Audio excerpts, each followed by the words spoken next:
Bienvenue dans la saison 1 de Spiritualité et Thérapie, le podcast. Je m'appelle Sandrine Goss, j'exerce en tant que thérapeute. Face à la multitude de concepts spirituels et de thérapies possibles, j'ai décidé d'aller rencontrer d'autres professionnels pour mieux comprendre ce monde du bien-être. Discussion, réflexion, partage d'informations et d'expériences, ce podcast a pour seul objectif de mettre toujours plus de conscience sur votre chemin et de vous aider à faire des choix plus éclairés au quotidien. J'ai le plaisir aujourd'hui de recevoir Isabelle Malifarge. Bonjour Isabelle. Bonjour Sandrine. Isabelle, tu as plus de 20 ans de pratique dans le domaine de l'énergétique et du spirituel. Oui. Comment doit-on te définir ? Alors la question de comment se définir, c'est toujours assez compliqué, puisque il faut se mettre dans des cases en fait. Est-ce que je suis médium? Est-ce que je suis guérisseuse? Est-ce que je suis chamane? Est-ce que en fait je suis tout ça à la fois? Moi j'ai envie de me définir comme quelqu'un qui accompagne les autres avec son cœur. Euh, Moi je dis: «Vous avez un problème, vous êtes attiré par, ce que je suis, par la vibration que je dégage, c'est que je peux faire quelque chose pour vous, donc venez me voir».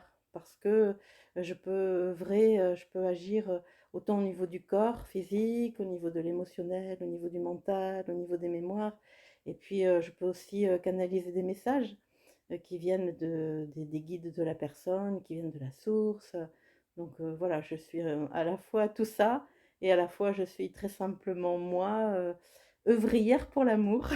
J'aime bien cette définition. C'est beau, c'est très poétique.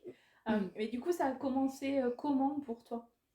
Ça a commencé par un élan du cœur, un appel. J'ai commencé, mes débuts professionnels en étant esthéticienne et puis, à force de toucher les gens, j'ai compris que j'arrivais à ressentir, leurs émotions et donc un grand bouleversement dans ma vie a fait que, j'ai eu envie de quitter l'esthétique et puis, j'avais au fond de moi cette idée d'imposer les mains et de pouvoir aider les personnes.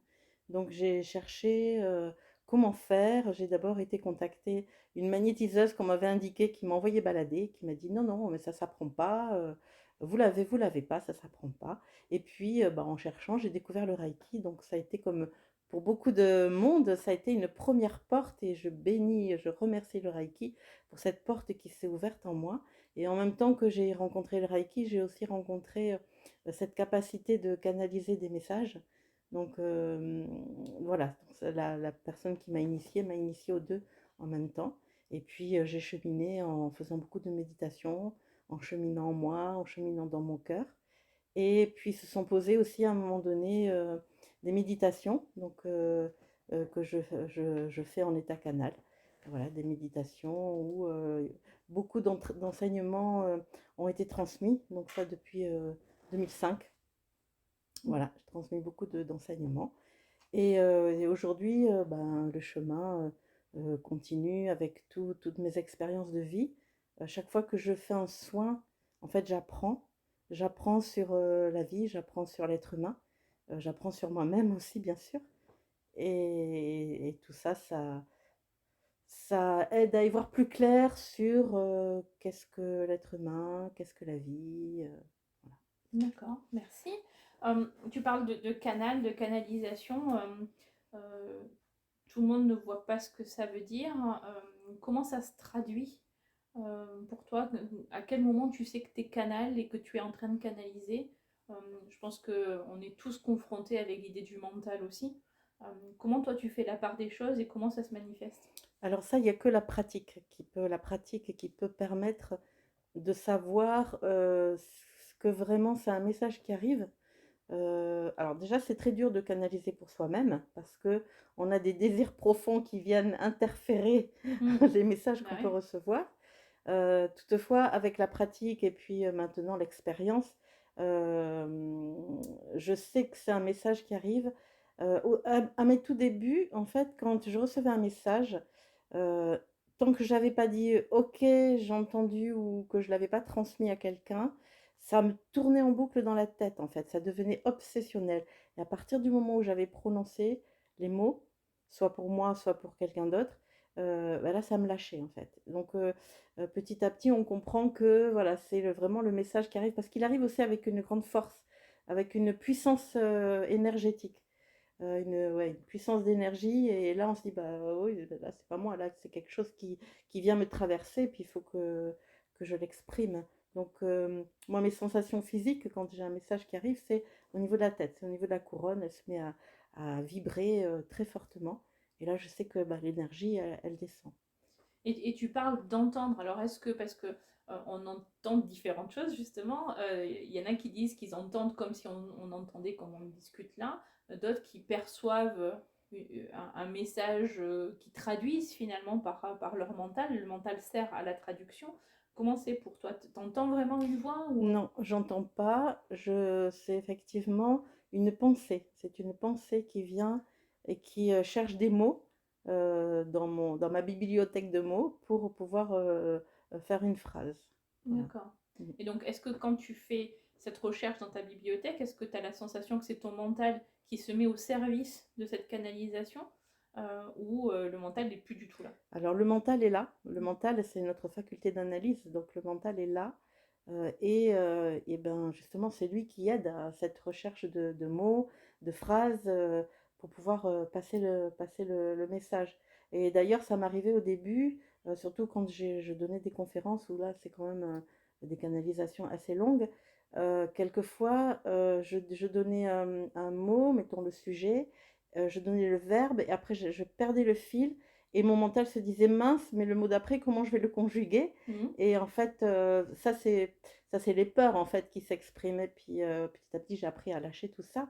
Mais au final, ça se fait tout seul en fait. Voilà. Donc il y a une partie de mon mental qui va chercher dans la bibliothèque de mes mots Mhm. et de mon français. Et puis une autre partie quand même qui est là en observateur et quelquefois qui dit oh là là, mais comment je vais conjuguer ce verbe-là? Bah Voilà. oui, ouais, parce que moi j'ai beaucoup de mal à me représenter cette descente, parce que tu dis justement d'aller le chercher en français, mais c'est une énergie. Comment si c'est une énergie que tu reçois, comment tu sais qu'il faut la traduire en mots? Ça se fait tout seul en fait. Mm. Ça, c'est l'apprentissage du lâcher-prise, du laisser-faire. Ça se fait Mm. tout seul. D'accord. Ouais. Parce que tu dis que tu as lâché tes peurs, ça veut dire quoi lâcher finalement? C'est une bonne question. Ouais. Comment lâcher ses peurs? Ouais. Oui, alors traverser ses peurs ou Lâcher ses se peurs, laisser être traverser ses traversé. peurs, enfin, ce sont des choses qu'on entend énormément en ce Mm, moment partout où on va, mm, n'importe quel site, voilà, mm. tout ce qu'on entend, c'est on parle de lâcher prise et on parle de nos peurs et de traverser nos peurs. Alors déjà, est-ce qu'on peut définir le lâcher prise et la peur en elle-même? Est-ce que c'est la même chose? Euh, Comment toi tu vois tout ça? Ben, en général, on lâche prise sur nos peurs. Si on s'accroche, c'est qu'on a peur. D'accord. Donc lâcher prise, on peut avoir une représentation du lâcher prise. Je tiens un stylo dans ma main. Si j'ouvre ma main, le stylo il tombe, donc j'ai lâché prise. Oui. Et ben en fait, c'est une attitude intérieure. C'est une attitude intérieure qui, c'est difficile à expliquer parce que c'est, puis je pense que peut-être pour chacun c'est différent en fait, mais c'est ben, œuvrer avec sa respiration. Et puis il y a un outil du mental, c'est la volonté. Donc c'est avoir la volonté de lâcher prise. Voilà. Ah, Oui. Mais oui, ouais, j'entends complètement. Euh, mais on peut avoir la volonté et pour autant ne pas ne y pas y arriver. arriver parce qu'il y a un blocage, le Mm. blocage qui est lié à la peur. On est d'accord là-dessus? Tout à fait. D'accord. Mm. Donc, de quoi a-t-on peur? Alors là, tu vas nous plonger dans des questions existentielles. De quoi a-t-on peur? Ben, on a peur parce qu'on a vécu dans notre vie, on a vécu des expériences qui nous ont fait souffrir, que ce soit physiquement ou émotionnellement ou mentalement. Et puis on porte aussi tout notre passé, le passé de nos ancêtres dont on a hérité et qui viennent en quelque sorte nous hanter et qui viennent conditionner toute notre vie, qui viennent conditionner nos pensées, qui viennent conditionner nos attitudes face à la vie. Donc effectivement, quand on a des peurs, alors soit c'est une petite peur et avec la respiration, avec cette volonté de traverser la peur, de se laisser traverser par elle. Il faut les deux en fait. Parce que traverser sa peur, ça fait appel à sa volonté. Se laisser traverser par la peur, ça fait appel à notre sagesse du cœur. C'est la sagesse du cœur qui est dans l'acceptation. Ok, cette peur, elle est là, je l'accepte. et je la laisse exister. Je la laisse exister. Mais si je fais que la laisser exister, elle peut venir me paralyser. Donc je fais appel à ma volonté mentale pour me dire je la traverse. Donc je la traverse, je respire, ça va aller mieux. Demain, elle peut se représenter la peur, hein. Et donc on peut être obligé de refaire le processus plusieurs fois. Et quelquefois, on a des peurs qui sont tellement grandes parce que cet héritage de la souffrance est très importante, ben on n'arrive pas. Et c'est là où justement on fait appel à des thérapeutes qui vont venir nous aider à mettre ça en lumière, qui vont venir nous aider, qui vont venir nous donner des outils, qui vont mettre de l'énergie dans notre besace pour que on puisse se libérer de ces mémoires et donc de la peur qui accompagne ces mémoires. Alors, si aujourd'hui, moi, je ressentais ce besoin-là, je sentais qu'il y avait des peurs que je n'arrivais pas à identifier, que je faisais appel à toi, comment quels seraient les outils que tu utiliserais et que tu aurais envie de transmettre? Alors, les outils que j'utilise aujourd'hui, moi, c'est très simple. C'est mon cœur, donc l'énergie d'amour, et c'est l'intuition. Voilà. L'intuition me permet d'aller à la recherche des mémoires qui sont là, d'événements. Donc ça vient en lumière. Et moi, je pars du principe qu'à partir du moment où je touche un événement ancien qui fasse partie de la vie présente ou des ancêtres, à partir du moment où je le touche, ça y est, il est prêt à évoluer. Je ne vais pas dire qu'il va être guéri instantanément, mais il est prêt à évoluer. Donc l'intuition, voilà. L'intuition permet d'aller à la recherche de ces événements. Je le vois donc je le vois avec mon cœur en quelque sorte. Donc comme je le vois avec mon cœur, ben, je le touche et automatiquement il reçoit l'énergie d'amour et il reçoit une énergie pour permettre à la personne de se transformer, de se guérir, de se libérer. C'est toujours un processus d'auto-guérison en fait. Nous, thérapeutes, médiums, guérisseuses, peu importe le nom, chaman même, peu importe le nom, on est là pour accompagner le processus d'auto-guérison, pour aider. Donc, est-ce que finalement, parce que tu l'entends avec le cœur et l'intuition, c'est une forme de mise en lumière pour transcender? C'est ça. Ce que tu dis. Oui. D'accord, ok. Et est-ce que la personne que tu reçois, elle a besoin, elle, de prendre conscience de son histoire et de ses traumas, ou est-ce que ça peut se faire finalement à son insu? C'est important que la personne... La prise de conscience, c'est le premier pas de la guérison, en fait. Le premier pas, c'est la prise de conscience.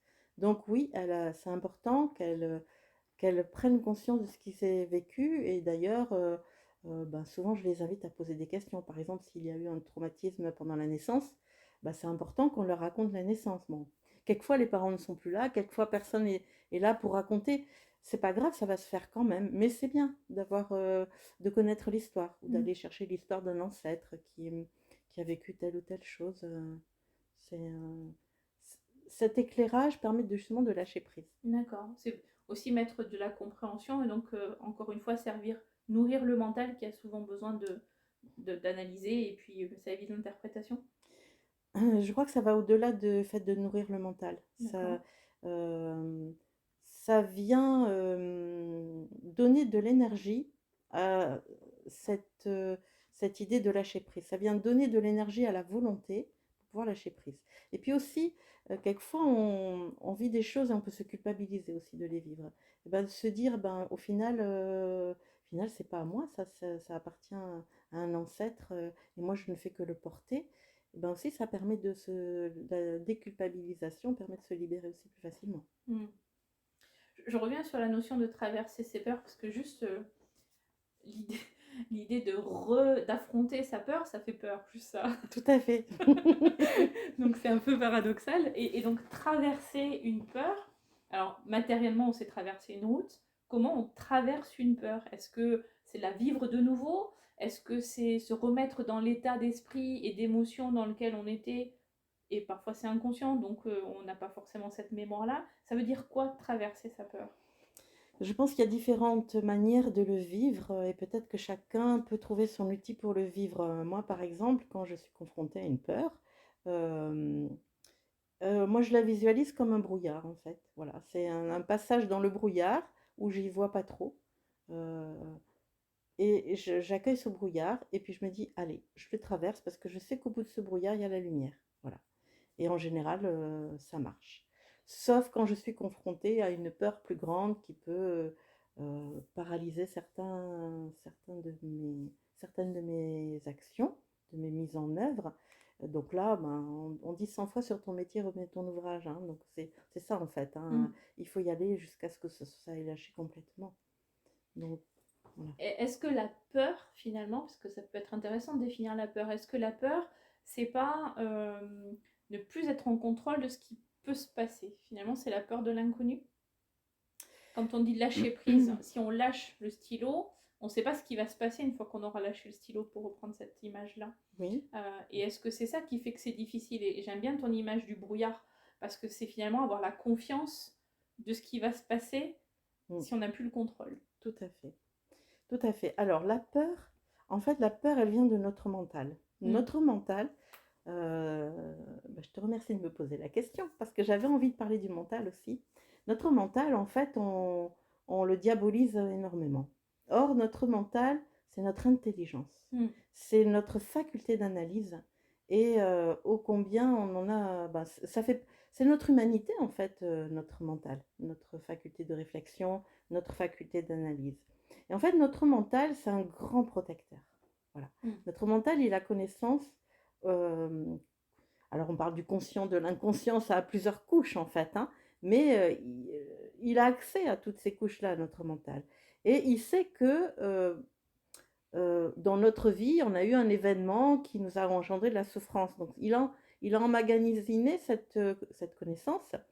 Et quand on va se retrouver dans une situation qui va faire que on peut retrouver cette souffrance, il va dire non, non, non, tu n'y vas pas. Attends, là, ça va pas du tout là. Si tu fais ça ou si tu y vas, tu vas avoir mal. Donc, il engendre de la peur pour nous freiner en fait. Voilà. Oui, c'est une protection. C'est une protection. Mais quelquefois, il est tellement protecteur que il émane tellement de peur que ça nous bloque, Ça nous castre aussi dans voilà, l'action, ça nous empêche d'aller de l'avant et de faire des choses qu'on aurait envie de faire. Et après, effectivement, il y a cette peur de l'inconnu qui est là, qui est très, très présente. Ouais. Je reviens sur le mental. Comment on fait? Parce qu'effectivement, on le diabolise énormément. Oui. On nous dit de taire le mental, on nous dit... bon, et alors il y a des gens qui arrivent, et c'est très bien, en méditation, on arrive à faire ça avec son mental. Moi, je fais partie des gens où le mental, il parle tout le temps, de toute façon. Et je me dis, est-ce qu'il faut tout le temps le faire taire? Est-ce qu'on ne peut pas peut-être le prendre comme allié, en conscience, et peut-être s'en servir ou l'inclure dans cette méditation et comment on arriverait à le mettre à notre service plutôt que de le subir? Comment tu fais, toi, si tu fais ça? Alors, la méditation m'a énormément aidée justement dans cette idée de lâcher prise, laisser faire. Voilà. Ça a été un de mes outils principaux, la méditation. Ensuite, je vais te raconter une anecdote. Quand j'ai commencé justement en méditation, à recevoir des messages, donc tous les jours j'avais le temps à cette époque-là, tous les jours je méditais, et tous les jours j'étais dans cette attente de messages. Et il y a des jours où ça venait pas. Et il y a des jours où je méditais pendant 1 heure, et puis bon, il était l'heure que j'aille chercher mes enfants à l'école. Et là, tout d'un coup, je me disais, bon, il va falloir que j'aille chercher mes enfants à l'école, qu'est-ce que je vais leur faire à manger? Et paf, c'est là que le message arrivait. Ça veut dire que mon mental avait dévié mon attente, il m'avait accaparé en quelque sorte, pour que, voilà, je sois vraiment dans le lâcher de cette attente, et que le message arrive. Alors, moi, je m'interroge, est-ce que l'attente, c'est pas le mental? Bien sûr, mais le mental, on va dire, c'est une machine extraordinaire en fait, qui a plusieurs facettes et qui exerce. Parce que tu vois, pour en revenir à ce qu'on disait tout à l'heure, c'est lui le mental qui va chercher les mots aussi, et en même temps, il pense à ce qu'il va faire à manger après, et en même temps, il est dans l'attente. Voilà, c'est tout ça le mental en fait. On voit que c'est extrêmement complexe et que ça prend beaucoup de place et beaucoup de formes. Alors, comment arriver à l'identifier suffisamment pour s'en servir, encore une fois, et pas le subir? Alors, est-ce qu'il faut vraiment l'identifier? De toute façon, il est là. Il joue vrai. son rôle, il est là. Donc, l'identifier, je pense pas. Comment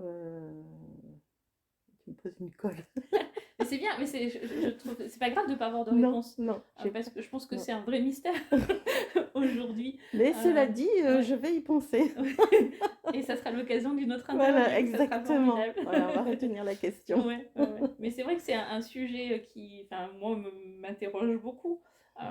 Parce que voilà, ça prend beaucoup de place. Et je me dis, plutôt que de le mettre de côté ou de vouloir le chanter, on doit pouvoir l'utiliser et trouver un outil nous permettant de le mettre au service en l'ayant peut-être ou pas identifié, je ne sais pas. Alors, encore une fois, l'identifier, je ne sais pas. En tous les cas, il y a des personnes qui ont un mental qui réfléchit tout le temps et d'autres qui est plus qui est plus paisible, qui est plus calme. Je crois que c'est important d'accepter qui on est en fait, d'accepter que notre mental il est comme il est, qu'il y a des personnes qui sont, chacun a son rôle sur la terre. Donc il y a des personnes qui ont un mental très actif parce qu'elles vont se poser plein de questions. Et ben elles viennent se poser des questions pour ceux qui ne s'en posent pas en fait. Ouais. Et donc, elles viennent faire évoluer les choses. Et puis, les personnes qui ont un mental plus paisible, elles apportent une paix, un calme aux personnes qui se posent plein de questions. Je crois qu'on est tous là enfin, complémentaires, en fait. On est tous là pour se rendre service et on avance en même temps et on avance dans le même bateau. Donc, dans un bateau, il faut un capitaine, il faut des mousses, il faut ceux qui défont la voilure, enfin, ou qui rament. Voilà, il faut de tout pour faire un monde, comme on dit. On est tous complémentaires. Donc, je crois que c'est important d'accepter son mental tel qu'il est. Voilà. Ouais. Après, j'ai la chance de pouvoir bénéficier de ton accompagnement. Quand on est sur, quand tu utilises ton tambour par exemple, ou quand on est sur des soins, tu dis souvent quand le mental est trop prenant, de descendre dans le cœur. Ça veut dire quoi? Descendre dans le cœur et même descendre dans les pieds. Ça Des peut fois aider aussi. aussi. Parce Oui. que le cœur est encore trop proche du mental. Le chemin est trop court. Voilà, donc on va dans les pieds et à ce moment-là, on va plus au contact de la terre. Comment on fait? Alors, on peut imaginer que notre mental, et c'est un petit personnage en fait. Bon, ça c'est une technique, hein, il y en a Ouais, d'autres. Hein. ouais. Voilà, le mental est un petit personnage qu'on fait descendre, pof, pof, pof, jusque dans notre cœur. Alors, soit on visualise un escalier, ou un toboggan, ou un ascenseur, et puis on va jusque dans notre cœur, ou jusque dans le pied comme ça. Voilà, en quelque sorte, c'est le matérialiser dans notre imaginaire pour l'aider à descendre dans le cœur. Voilà. D'accord. Je reviens, si tu veux bien, sur la notion du cœur, parce que tu as dit tout à l'heure que dans tes soins, c'était dans ton cœur et que tu les faisais avec cœur. Ça aussi, alors pour quelqu'un qui a besoin d'analyse ou de concret, être dans le cœur, faire avec le cœur, ça veut dire quoi? C'est tout simplement être dans la conscience d'amour, en fait. Alors c'est vrai que moi, je ne me pose pas toutes ces questions. Moi, je fais partie des personnes, je me pose des questions existentielles, mais je n'ai pas mon mental hyper actif. Voilà, ça c'est chacun sa D'où cet personnalité. échange. Voilà, tout à fait, c'est super. Donc, c'est avant tout être dans cette conscience d'amour pour accompagner l'autre. Voilà. C'est faire un cheminement pour être dans la compassion envers l'autre. Les thérapeutes, tous à nos débuts, on est dans une forme d'empathie, ce qui fait qu'on est des grands sauveurs, qu'on a envie de sauver tout le monde. Ouais. Et ça, c'est important de cheminer, de s'extraire de cet état de sauveur. C'est pas facile, hein, c'est un long chemin. Et petit à petit, c'est de quitter cette empathie. En fait, l'empathie, c'est pas juger non plus, parce que l'empathie, c'est un outil. C'est ce qui nous permet de ressentir la souffrance de l'autre. Donc, voilà. Donc, on la ressent, merci. Empathie, ça vient de dans. Donc, c'est vivre ce que vit la personne. Ouais. Donc, c'est ressentir. Ressentir ce qu'elle vit, ressentir ses souffrances, ressentir ses difficultés. Ouais. Donc, l'empathie, c'est un outil très important pour le thérapeute. Ouais. C'est juste apprendre à gérer cet outil. C'est juste comprendre que, voilà, il me sert à ça, mais en même temps, il faut que je chemine pour arriver à l'état de compassion. Parce que la compassion, c'est être avec l'autre, mais ne pas vivre ce que vit l'autre. Ça, c'est important pour les soins. Sinon, on ressort complètement vidé, complètement malmené, à plat d'un soin. Donc, C'est en fait la différence entre l'empathie et la compassion. Alors c'est intéressant parce que décortiquer les mots, c'est intéressant. Empathie, pathie, c'est pathos, donc c'est à l'intérieur de la maladie. Et compassion, con, c'est avec, euh, et avec passion. aussi. Et donc c'est quoi? C'est le détachement finalement. L'empathie, on Oui, est trop dans l'idée du sauveur dont tu parlais tout à l'heure. tout à fait. Et la compassion, on est dans le détachement et on laisse faire, on est dans le lâcher prise. Oui. Mm. Quand on est dans l'empathie, on est obligé d'être sauveur parce que la souffrance de l'autre me fait mal. Mm. Et donc, comme j'ai envie que la souffrance de l'autre, comme j'ai envie de ne plus avoir mal, j'ai envie que la souffrance de l'autre s'arrête. Voilà. Donc là, on a envie de le sauver. La compassion, c'est avoir le détachement nécessaire dans l'amour pour voir ce que vit l'autre, le comprendre, et donc ne pas le juger. Et, et, et donc, on a le recul, on prend de la hauteur et on peut mieux aider l'autre. D'accord. Alors moi j'aimerais bien revenir sur la notion d'amour parce que il y a plein d'ouvrages sur le mot amour. On vit tous l'amour. Il y a différentes formes d'amour. L'amour de nos enfants, l'amour de nos compagnons, l'amour de compagnes pour le coup, l'amour des animaux, l'amour du chocolat. Ah, ça c'est l'amour passionnel. Euh, mais l'amour dont tu parles, on a la sensation que c'est une autre forme d'amour.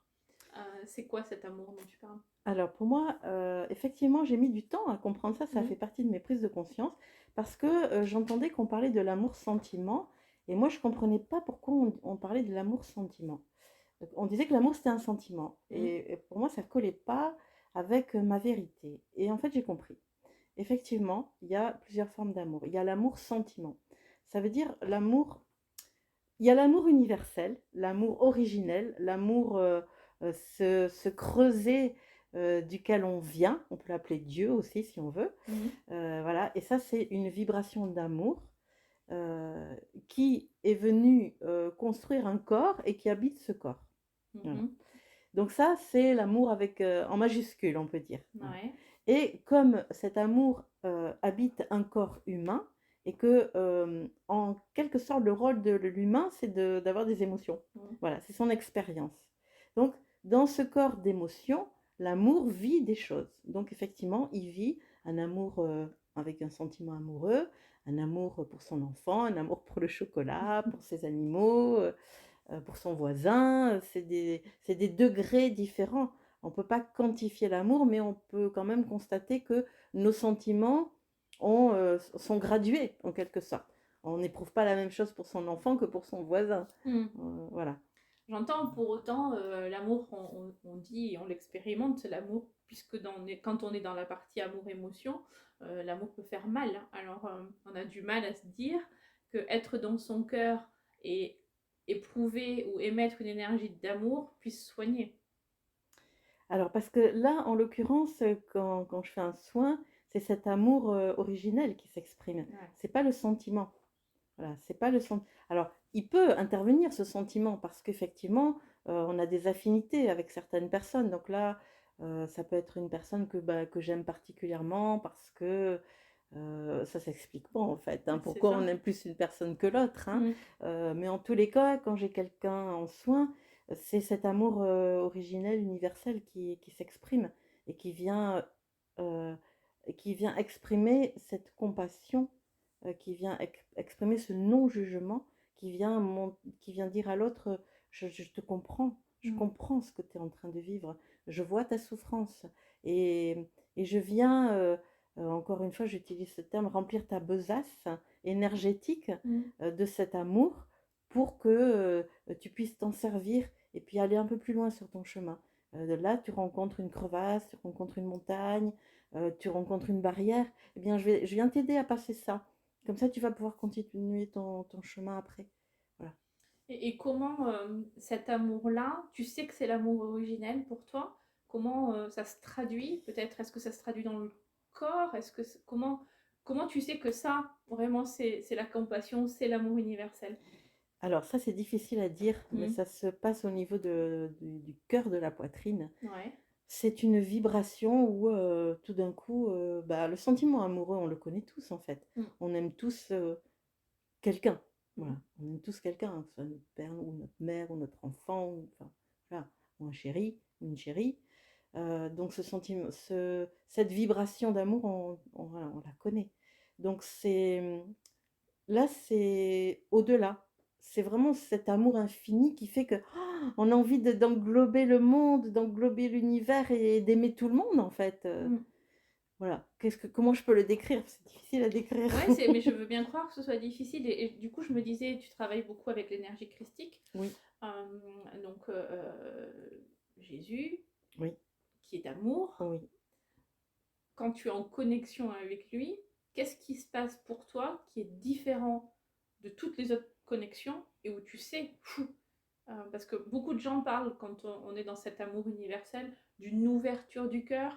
Euh, alors, schématiquement, on a du mal à imaginer le cœur qui s'ouvre, donc du coup, peut-être qu'on peut parler des différents cœurs, et de se dire, ben voilà, c'est quoi l'ouverture du cœur et cet amour qu'on ressent, comment ça se passe pour toi? C'est comme une grande respiration qui se fait au niveau du cœur. Voilà, Ouais. si ça peut être plus concret Mhm. comme, image. Voilà. Mon cœur, tout d'un coup, il respire. Il prend une grande inspiration. Mhm. Voilà. Et bah, oui, quand il y a cette connexion avec, bon, particulièrement avec Jésus, il y a pas toujours cette ouverture de cœur parce que ça dépend de comment on est dans le moment. Ah. Parce que, il peut venir justement quand on est dans parce qu'on inspire, mais on expire aussi Ouais. et donc quand on est dans ces périodes d'expiration du cœur, et beh, il y a une contraction, en fait et là, ça peut être désagréable, ça peut faire mal, c'est inconfortable et donc il peut y avoir une connexion à ce moment-là pour, justement pouvoir re-inspirer et là, waouh, ça là, c'est qu'est-ce que Mhm. c'est bon ces moments-là quand vraiment le cœur il s'expanse. Mais c'est important ce que tu dis, parce qu'on a l'impression que c'est toujours fabuleux, la joie, et d'en s'entendre dire aussi que parfois on peut ressentir tout ça quand on est dans un moment pas bien, et Oui, pas le vivre forcément toujours très positivement. Je trouve c'est important de le dire. oui. Euh, et quand... est-ce que toi tu as une expérience, une anecdote que tu peux nous raconter, dans ta rencontre avec Jésus par exemple? Mes premières rencontres, en fait, c'était de la colère. Ouais, bah Mais voyons. c'était pas à cause de Jésus, en fait. Ah, C'était parce que moi, j'ai été élevée par un prêtre gallican, donc eux, ils ont le droit de c'est une branche dissidente des catholiques romains et ils ont le d'accord. droit de se marier. Donc ma mère a refait sa vie avec un prêtre gallican et en fait, donc j'étais un peu obligée d'aller à la messe et quand j'entendais, il y a une phrase particulièrement que j'entendais, quand il prononçait, ces mots, Jésus, fils unique de Dieu, je comprenais pas et ça me mettait en colère et je me dis: «Mais attends, mais nous on est qui en fait?»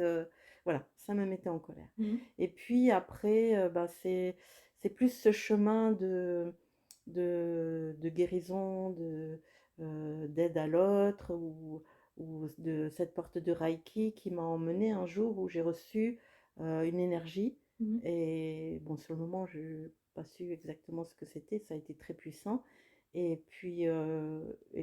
après j'ai été invitée à initier une jeune fille qui s'appelait Marie et je vais pour lui faire ce rituel d'une initiation au Reiki et c'est pas du tout ça qui m'est venu, je recevais une autre façon de faire.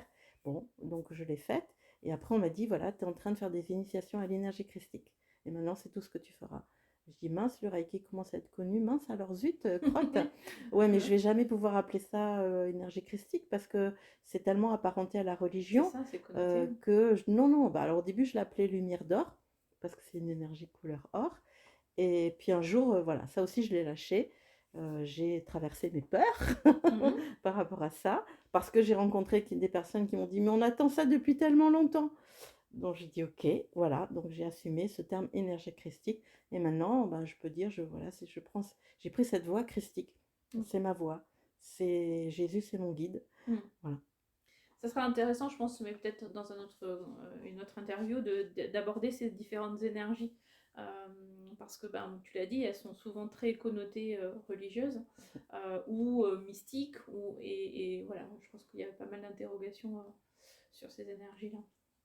Est-ce qu'il y a un sujet qu'on n'a peut-être pas encore abordé aujourd'hui et qui te tiendra à cœur d'aborder? Je vois que c'est déjà bien. Merci en tout cas d'avoir pris ce temps. Avec plaisir. J'aurais quand même une question que j'aspire à poser à toutes les personnes que j'aurai l'honneur d'interviewer. À date, hein, quelle est ta plus grande, ta plus belle ou ta plus importante prise de conscience? Eh bien, je peux dire que la plus grande et la plus belle, c'est celle que je viens de vivre là. Ça sera toujours la dernière, en fait, voilà. D'accord. Et cette prise de conscience, hem, en fait, voilà, c'est quelque chose qui était déjà dans mon intellect, dans mon mental, puisque, toutes les canalisations que j'ai faites en canalisant l'énergie de la source, elles se terminaient toutes de la même manière, en disant: «Je suis toi et tu es moi». Bon, voilà, on peut entendre, on peut comprendre. Maintenant, on sait de plus en plus que on est des êtres divins, nous sommes des dieux et des déesses. Mais là, aujourd'hui, ça m'invitait à utiliser ces mots comme un mantra pour, bah, lâcher ce que j'ai à lâcher aujourd'hui. Voilà, moi je suis thérapeute ou médium ou tout on peut mettre ou chamane ou on peut mettre plein de mots, Mmh. sur, ce que je fais et ce que d'autres font, bien évidemment. Mais aujourd'hui, donc j'ai aussi, voilà ce que je veux dire, j'ai aussi mes peurs aussi. J'ai Mmh. encore des peurs à traverser et très humblement, je le dis, hein, voilà, je suis pas supérieure aux autres moi, hein. Je suis comme les autres, je fais mon petit bonhomme de chemin et juste que je joue mon rôle. Voilà, j'œuvre pour l'amour, je joue mon rôle et donc c'est accueillir cette idée: «Je suis toi et tu es moi». Donc je suis Dieu en quelque sorte, ou je suis la source et tu es aussi la source. Et donc ce mantra, bah, ça fait 2 3 jours là que je le dis, que je le répète, mais en conscience. Mmh. C'est pas de dire, voilà, des mots comme ça sans y penser. Mmh. C'est vraiment incarner ça et et je sens vraiment que ça m'aide à lâcher ce qui est encore là, les résistances qui sont encore là pour être, qui je suis, cette déesse que nous sommes. Ouais. Voilà ce Très que je peux bien. dire. Ben, merci pour ce partage. Avec plaisir. En introduction, tu disais que tu ne voulais pas mettre de mots particuliers sur les soins que tu pouvais apporter, pas te qualifier pour pas rentrer dans une case, simplement que si la personne vibrait à t'entendre, hein, à ce moment-là, peut-être que tu pouvais faire quelque chose. Moi, j'aime bien cette idée que, heu, qu'on vienne pas me voir parce que je suis ça, ça ou ça, parce que j'utilise tel ou tel outil. J'aime bien qu'on vienne me voir parce que, les personnes ont ressenti quelque chose en m'entendant parler ou en ressentant, Une la connexion. vibration, voilà, une connexion. Alors si ceux qui nous ont écoutés aujourd'hui ont vibré à l'écoute de cet échange, comment font-ils pour te contacter? Alors, j'ai un site internet qui s'appelle Cœur-Hors Séraphin où toutes les méditations en canalisation que j'ai faites, sont répertoriées. Moi, je peux dire qu'une chose qui pourrait me définir vraiment, c'est la douceur. Voilà, Mmh. à force de me le dire aussi, Mmh. C'est bien, mais je je finis par confirme. voilà, c'est la douceur. Ouais. Donc la douceur, je crois qu'on en a grand besoin Mmh. et on a besoin de cet enveloppement de douceur pour pouvoir se ressourcer, Mmh. pour pouvoir, continuer notre chemin. Mmh. Voilà. Douceur et humilité. Merci. Très bien. Bah, écoute, merci pour ce temps et cet échange. Nous mettrons tous les liens pour te contacter. Au plaisir de continuer, parce que je Avec pense que plaisir. le sujet est sans fin et plein d'autres sujets sont encore à venir. Merci beaucoup, Isabelle. Merci Sandrine.